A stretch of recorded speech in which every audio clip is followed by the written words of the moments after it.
There's a certain buzz you get when you go shopping for a new bit of camera gear. Unless it's a bit of camera gear you already have and you're just buying a replacement, or if you're getting a second camera body.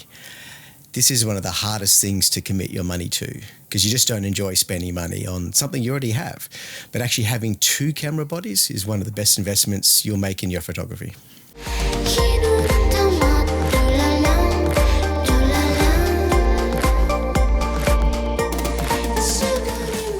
Today, I want to talk about why it's a really good idea to travel with a second camera body. One camera is not enough, and if you're serious about your photography and you want to enjoy it more, you may not need an extra lens or some extra bit of gear like that. Maybe what you really need to help you out is a second camera body. I was talking to one of my travelers today, and we were talking about what he might need to pack for his next trip. And we were talking about what kind of lenses he's got in his kit and whether, to get some primes or to get a certain kind of telephoto, what's going to do the job for this particular trip. And the thing that struck me is that he's traveling with only one camera body. And I think that's a mistake. I really, really do. Having two camera bodies, you can think of it as insurance. It's like now if something goes wrong with my first camera body, I've got a backup so I can keep shooting. You've got a spare battery with you the whole time because you've got one in both cameras. And you've got an easier way to change between two lenses. That might seem like a trivial thing, and it might seem like it's inconvenient to carry a whole extra camera body just so you can change to another lens. But what I've seen in the field is that there's a lot of reasons you don't want to change lenses when you're out there. And having that second body means that you can change your perspective instantly, easily, quickly, without having to go through the inconvenience of having to take apart your camera and find somewhere safe to take one lens off and put the other one on. So it makes a really big difference when you're out in the field, when you're shooting, having that second camera body. My general setup is that I want a standard lens and a wide lens. So usually that means I've got a 50mm and something like a 24. Although lately I've been replacing my 50 with a 35 because I just want a little bit of extra width, and I've been replacing the 24 with an 18. Either way you see it, I want a wide and a standard. Whatever works for you. I don't usually have a telephoto on for many things. Like if I'm doing some telephoto work, it's usually because it's wildlife or maybe the 105 macro because that's really nice. So it's like a dedicated, I've got to be in the zone to do that kind of shooting. Most of what I'm doing is on a wide or a standard lens. So I just have two cameras in the bag. One of the great things with this two camera setup is that you can just have your sling bag and you can have the two cameras in a single sling bag, each of them with a prime lens on it. And it's very easy to pack them both away or to pull out one when you need it. You don't have to have your cameras strapped to your waist or hanging around your neck and all that kind of stuff. You can actually have them just in your sling bag so that they're easy to get to and easy to access. So something like a Peak Design 10-litre sling, fantastic gear.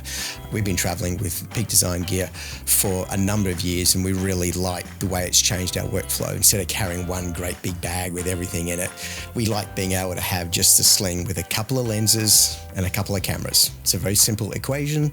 We don't need a whole bunch of spare gear. We don't need spare cards or spare batteries because we have two cameras, so we have a backup. I think one of the hard things when we're talking about having a second camera body is that you feel like you're wasting your money. You're not getting that buzz because it's like you already own this camera, so just going out and spending all that money on the same thing that you already have feels kind of weird, but it's so important that you stick to the gear you already have.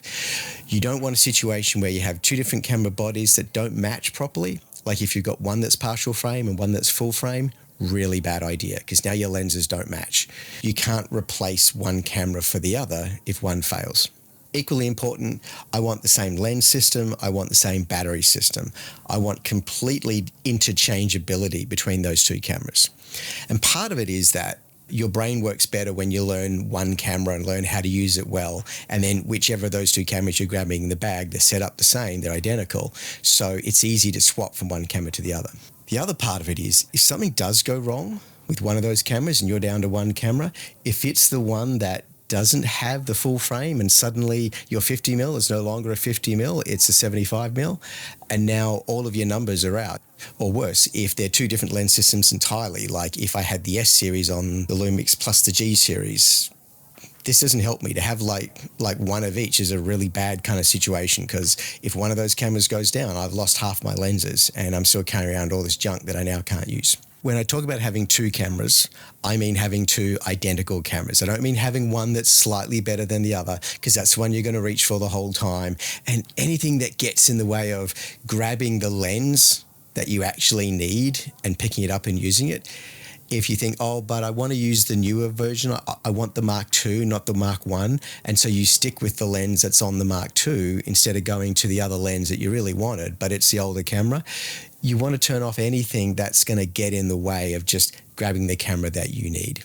It's interesting to me what people won't spend their money on, and a second camera body is definitely something people struggle with. They see it as a hurdle.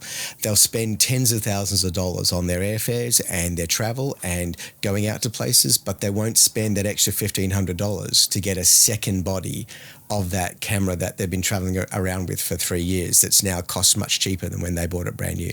One of the reasons that I like some of the 24 megapixel camera systems that are out there now is that I think they offer really good value, and that they're often priced somewhere between the $2,000 to $3,000 mark, whereas some of the bigger ones that are like 50 or 60 megapixels, that they're often priced between $5,000 and $6,000. So buying two of those is going to hurt a lot more than buying something that's half the price. Things like the Canon R6 seems like good value.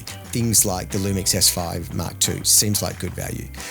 Certainly Sony have got so many different cameras, I can't really keep up with which model is which and what features they've got and whether they're full frame and all that kind of stuff. Very confusing to go shopping on the Sony side of things.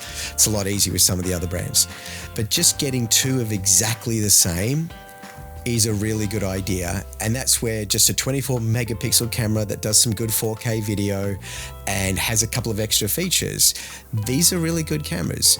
In the days of DSLR, you'd see people with their little camera straps and things where they've got like a telephoto on one of their cameras and a great big 16 to 35 or something on the other one, and they're bulky. And the DSLR cameras were bulkier and the lenses were bulky because they're full frame and, you know, the rear focus kind of stuff. They take up space, they're big gear.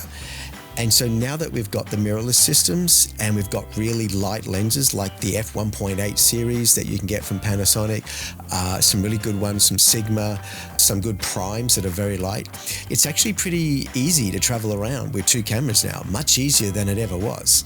So the weight issue I don't think is quite as much of a problem as it used to be. And I know that a lot of what we're doing when we're traveling, we're thinking, how can I minimize my weight? I think it's a bad idea to think I won't bring a second camera because of weight. That second camera, if you want, it can stay in the bus. It can stay in a different bag that stays in the bus, and it's there in case something goes wrong with your first camera. But I think in general, every time I step out of the building, every time I step out of the bus, I want two cameras in that bag. I've got my 10-liter sling and I'm putting two cameras in there. And maybe one of them's got the macro lens on it and then the other one's got the wide angle. Or maybe I've just got the wide angle and the standard. It depends what I'm going out to shoot. But I'm going to have at least two lenses, maybe three, and two camera bodies. And that means I can instantly change from one to the other. So for some people, the better answer is going to be just to get a good zoom lens. And I totally get the convenience of zoom lenses. I'm not a fan of the wide angle zooms. I want to shoot stuff down at f2, so typically I'm not accessing f2 with a zoom lens. The really good ones are going to be 2.8. The not so good ones are going to be f4. That's not where I want to shoot. I want to shoot everything at f2. I want to work the bokeh. I want to work that shallow depth of field. That's my jam. There are some exceptions to that. There are some really good zoom lenses on the G series, the Micro Four Thirds when it comes to Panasonic. They've got like a 1.7, an f1.7. There's a 10 to 25 and a 25 to 50. So you're covering essentially 20 to 50 mil in 35 millimeter terms. Or a 50 to 100. Being able to cover that kind of zoom and stay at f1.7, that's really nice. That gives me some good access to some shallow depth of field and some of that creamy soft background effect that I love so much. That's a unique kind of lens. It's a big lens though. Like, it weighs more than two prime lenses. It's a very big lens. There's a lot of good reasons to think about getting that second camera body. It's not just about the convenience, but the practicality and being able to swap between two different primes and have two different systems, and the insurance, that safety net. Because I've been on trips when cameras died. I've seen what happens to our travelers when their cameras died. I've had cameras die. and I've had them die at the worst possible time.